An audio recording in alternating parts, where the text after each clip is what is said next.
Hello friends, स्वागत है आपका हमारे इस वीडियो में। मैं इस वीडियो में आपको बताने जा रहा हूँ महाकुंभ की कहानी। महाकुंभ क्यों मनाया जाता है और कहाँ मनाया जाता है और कब से मनाया जाता है। तो वीडियो में अंत तक बने रहिए। वीडियो अगर अच्छा लगा है आपको तो कमेंट में ज़रूर बताइए कैसा लगा, और चैनल को लाइक और सब्सक्राइब करना ना भूलें। तो आइए शुरू करते हैं महाकुंभ की कहानी। महाकुंभ भारत की सांस्कृतिक, अध्यात्म और धार्मिकता का सबसे बड़ा उत्सव है। यह मेला विश्व का सबसे बड़ा धार्मिक आयोजन माना जाता है, जिसमें करोड़ों श्रद्धालु, संत और तीर्थयात्री एकत्रित होते हैं। कुंभ मेला भारत की धार्मिक और आध्यात्मिक धरोहर का प्रतीक है, जो हिंदू धर्म के विश्वास, परंपरा और सामाजिक एकता को दर्शाता है। कुंभ मेले की कथा समुद्र मंथन की घटना से जुड़ी हुई है। पौराणिक ग्रंथों के अनुसार देवताओं और असुरों ने मिलकर अमृत प्राप्त करने के लिए समुद्र मंथन किया था। मंथन के दौरान अमृत कलश निकला, जिसे लेकर देवताओं और असुरों के बीच संघर्ष हुआ। इस संघर्ष में अमृत कलश की बूंदें 4 स्थानों पर गिरी।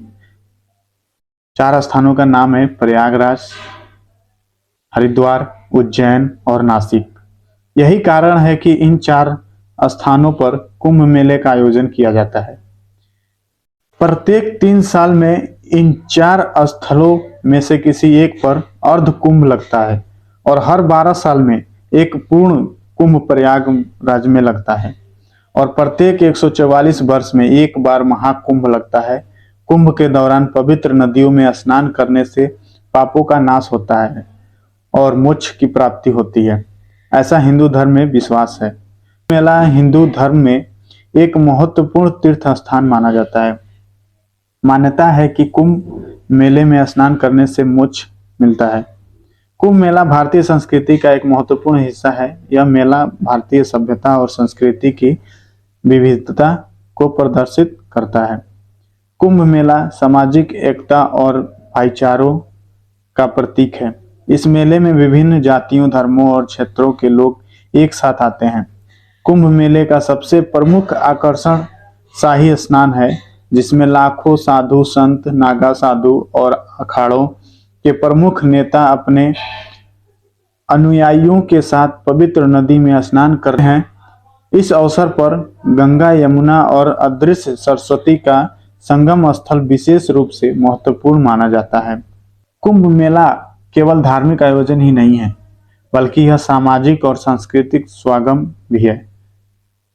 मेले में विभिन्न प्रकार के गतिविधियां होती हैं, जैसे धार्मिक प्रवचन, आध्यात्मिक चर्चा, योग शिविर, भजन कीर्तन और लोक कला प्रदर्शन। साधु संतों के उपस्थिति मेले के और भी आध्यात्मिक बना देती है। नागा साधु, जो सामान्यतः हिमालय के कठोर तपस्या करते हैं, इस दौरान सार्वजनिक रूप से प्रकट होते हैं। इनके अलावा विभिन्न अखाड़े अपने झंडों और अनुयायियों के साथ मेले में भाग लेते हैं। आज के समय में कुंभ मेला आधुनिक तकनीकी सुविधाओं और सरकार की व्यापक योजना का हिस्सा बन चुका है। लाखों श्रद्धालुओं को संभालने के लिए विशेष इंतजाम किए जाते हैं। साफ सफाई और स्वास्थ्य सुविधाएं, मोबाइल ऐप और जीपीएस आधारित गाइडेंस, सार्वजनिक परिवहन और अस्थायी आवास, सुरक्षा और आपातकालीन सेवाएं, ये सब मेले की अधिक सुव्यवस्थित और श्रद्धालुओं के लिए आरामदायक बनाते हैं। कुंभ मेला केवल एक धार्मिक आयोजन नहीं है, यह भारत की सांस्कृतिक विविधता और एकता का उत्सव है। अलग अलग राज्यों और समुदायों के लोग इस मेले में एकत्रित होते हैं, जिससे देश की संस्कृति संपन्नता का प्रदर्शन होता है। विदेश पर्यटक भी बड़ी संख्या में मेले में भाग लेते हैं, जिससे भारत की आध्यात्मिक धरोहर को विश्व पटल पर पहचान मिलती है। कुंभ मेला न केवल धार्मिक और आध्यात्मिक दृष्टि से महत्वपूर्ण है, बल्कि यह भारतीय समाज की गहरी जड़ों को दर्शाता है। यह मेला भक्तों को मोक्ष की ओर ले जाने वाला मार्ग है, और साथ ही भारतीय संस्कृति, परंपरा और विश्वास का प्रतीक भी है। कुंभ मेला यह सिखाता है कि दुनिया कितनी भी आधुनिक क्यों न हो जाए, धार्मिक और आध्यात्मिक मान्यताएं हमेशा लोगों को जोड़ने का काम करती है।